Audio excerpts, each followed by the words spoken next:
Majroor Sultanpuri and Balraj Sahani were both jailed in 1949 itself.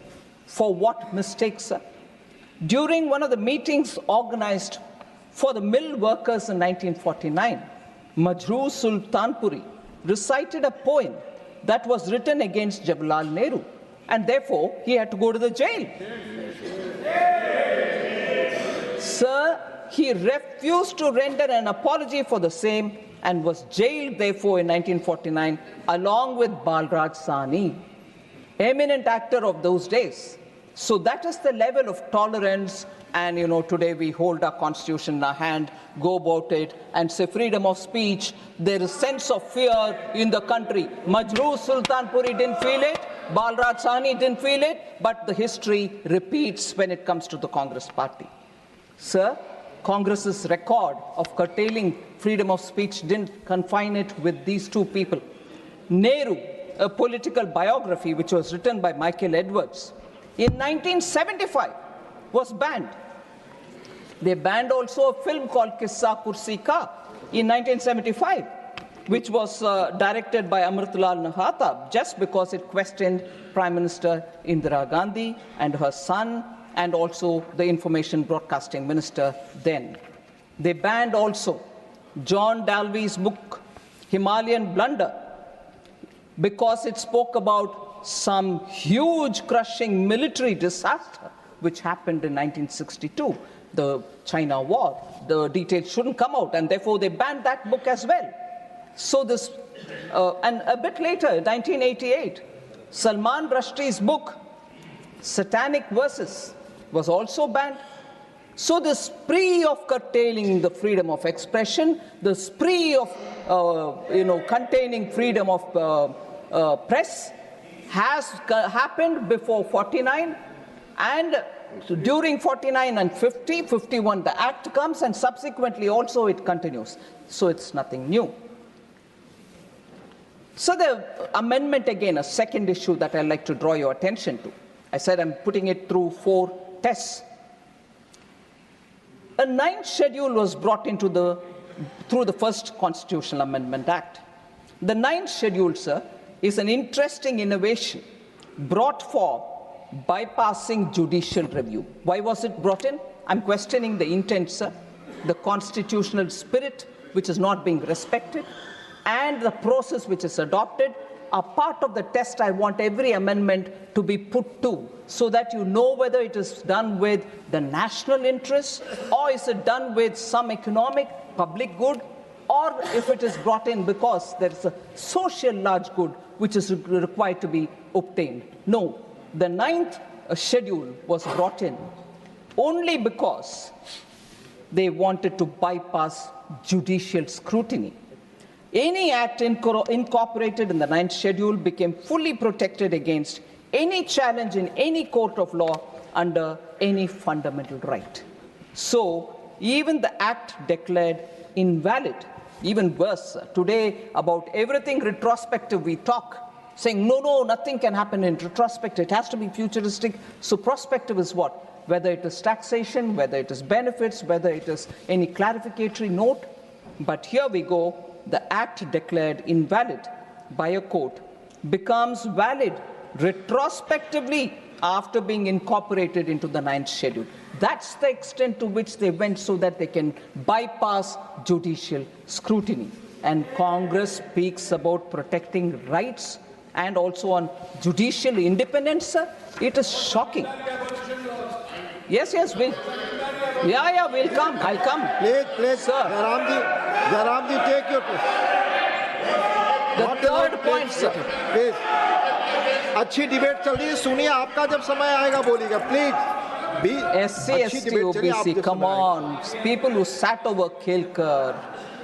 Sir, the next instance which I would like to put through is amendment being enacted to, again, the judiciary was held in contempt.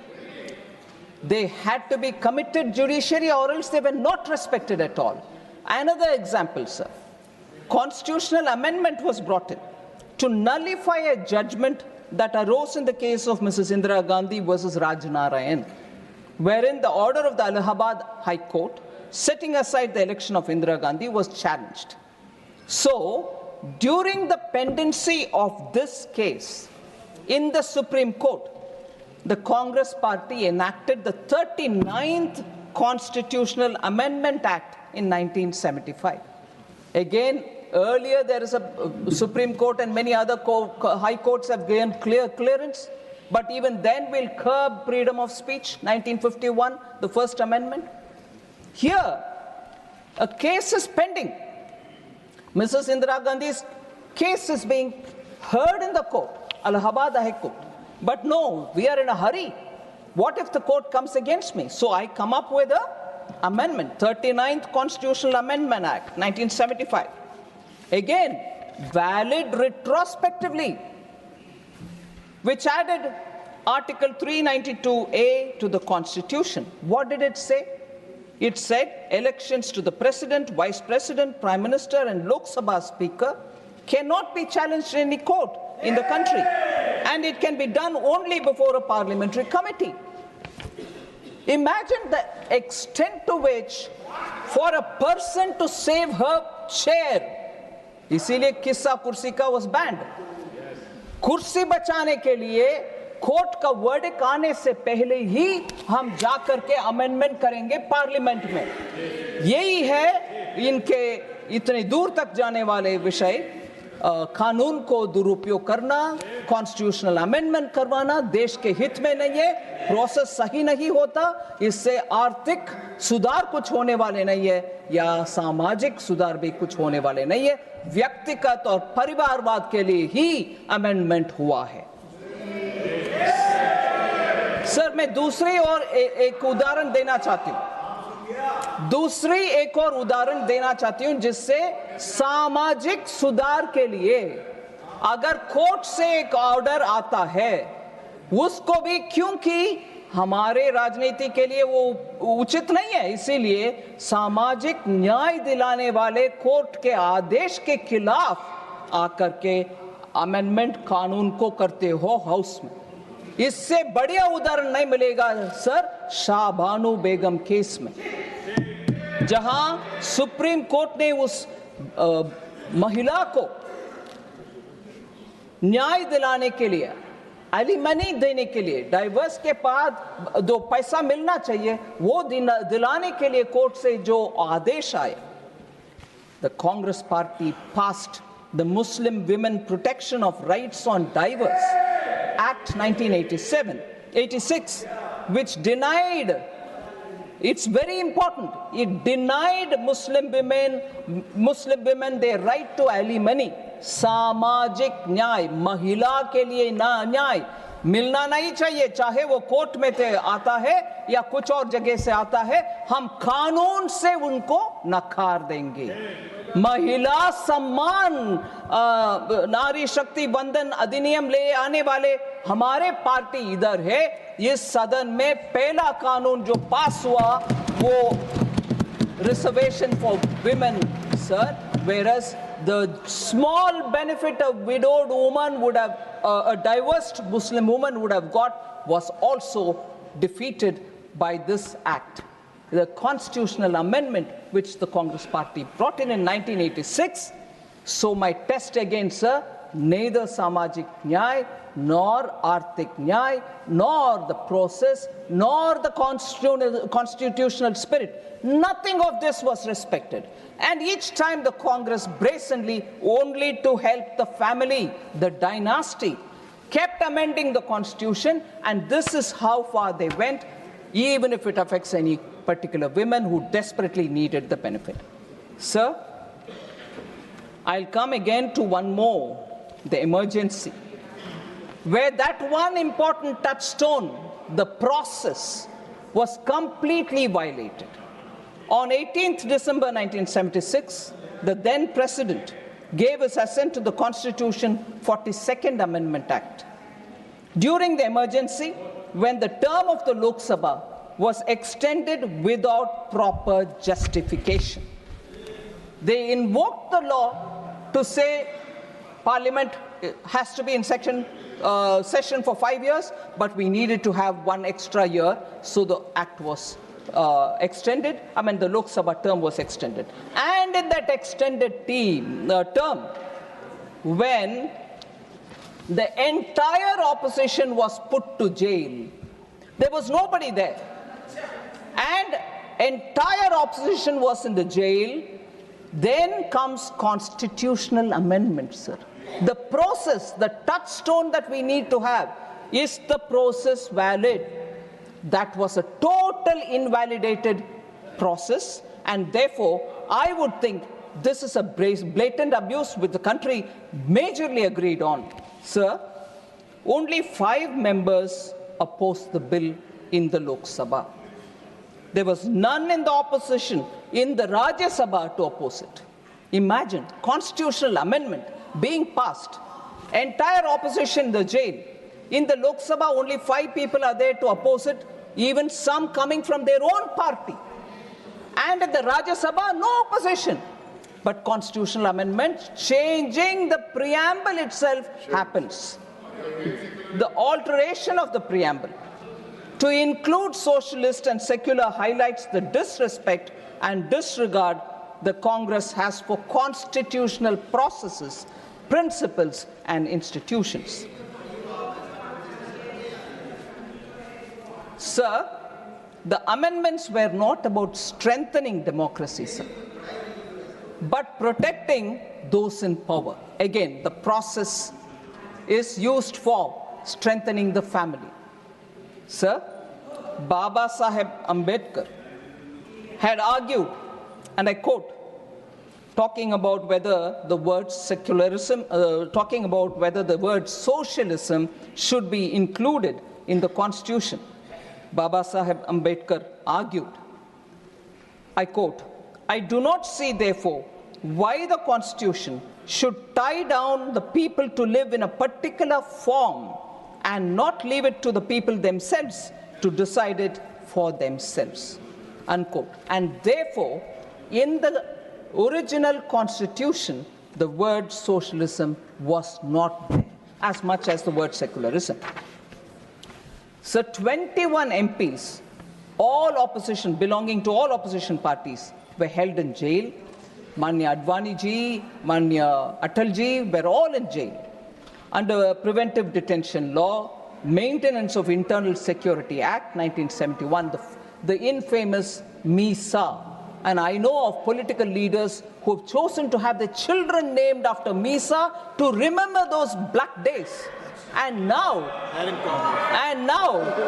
they wouldn't even mind having alliance with them. Sir, all these together turned the Constitution into a qualitatively different text from what it was originally as adopted in November 26.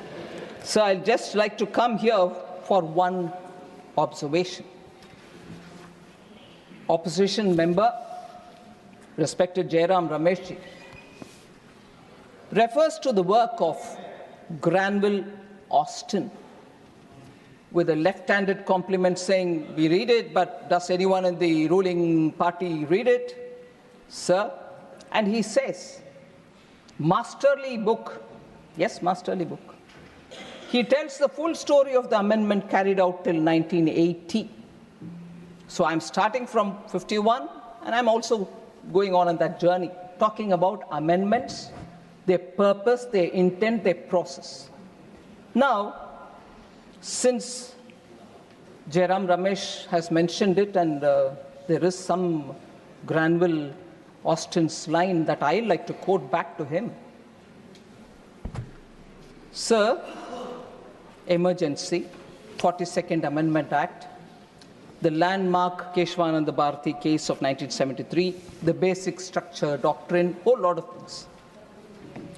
In the words of that masterly Granville Austin, I quote, sir, the important constitutional development of the emergency, other than its very imposition, was the enactment of the 42nd Amendment. Austin says this. And he further says, coming in November 1976, The amendment demonstrates the progression of the Prime Minister, referring to Mrs. Indira Gandhi. I really quote again. Coming in November 76, the amendment demonstrates the progression of the Prime Minister and her government from having near absolute power without a coherent program, other than the protection of her prime ministry to power expressed through fundamental constitutional change. So, unquote. Exactly the point that I'm putting forth about emergency, the way in which 42nd Amendment passed through, how opposition leaders were all in the jail, not one person to oppose in the Rajya Sabha, in the Lok Sabha, just 5 of them speaking against it. When Granville Austin has said this, poor Jairam Ramesh did not mind quoting something else from Austin, but ignored this. Point proves. So the selective. Please आप बैठ जाएं। माननीय शक्ति सिंह जी आप जगह लें please.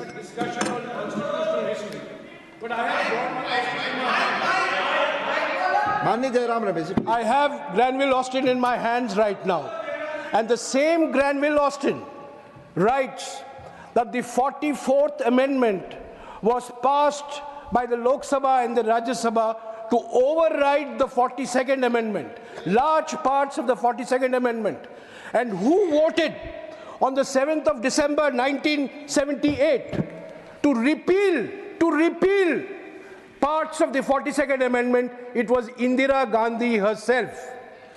So Indira Gandhi in 1978 voted to repeal the parts of the 42nd Amendment which she realized had resulted in her electoral loss. So it's not, don't read selectively. Thank you, Jairam Ramesh. Please, now Honorable Minister. Thank you, please, sir. Please. Thank you, sir. You have responded. You have responded, please. 1970. Please. Manager Jairam Ramesh, please be brief. Manager Jairam Ramesh, please be brief. Sir, मैं आदरणीय रमेश जी का ज्ञानवर्धन करना चाहता हूं कि 1978 में Morarji Desai was the prime minister. Janata party की सरकार थी और जनता पार्टी की सरकार ने 42nd अमेंडमेंट को 44th अमेंडमेंट से हटाने का काम किया और आपको जनता ने हरा दिया था। Shrimati Indira Gandhi was no more the prime minister, and when she was the prime minister, तब उन्होंने हर तरीके से प्रजातंत्र को रोकने का, गला घोटने का काम श्रीमती गांधी ने किया था। माननीय जयराम जी, प्लीज। मुझे सुना नहीं, मुझे ठीक तरीके से उन्होंने सुना नहीं। मैंने कहा था 44th अमेंडमेंट आया 1978 में, मोरारजी भाई प्रधानमंत्री थे और 6 दिसंबर 1978 में लोकसभा में इंदिरा गांधी जी ने वोट किया 44th अमेंडमेंट के लिए। यही तो मैंने कहा था। Honourable minister, please. माननीय मंत्री जी, सिर्फ माननीय मंत्री जी की बात रिकॉर्ड पे जाएगी, please. Thank you very much, sir, and I fully accept Jairam Ramesh's observation. Obviously, Leader of the House was right in saying Morarji Desai was the Prime Minister, and during the voting, Srimati Indira Gandhi had said that, and she supported the changes in the changes to the 42nd Amendment. Very well. But the idea that I have right from the beginning said is, Der Aya Durustaya is what the Hindi language gives me, but the fact remains, and I'm glad that she changed her mind. It was such an improper thing to do during an extended tenure of the parliament, and an improper thing, even worse, to do, putting the opposition and then seeking a constitutional amendment. So at least in 78, after a massive defeat, which of course later she overturned and won the election and came, that's a process, that's the electoral process. That is the electoral process, and electoral process does teach lessons. does teach lessons, and Srimati Indira Gandhi learnt that lesson. I want to say this to the Congress party today. Srimati Indira Gandhi learnt the lesson, and I'm happy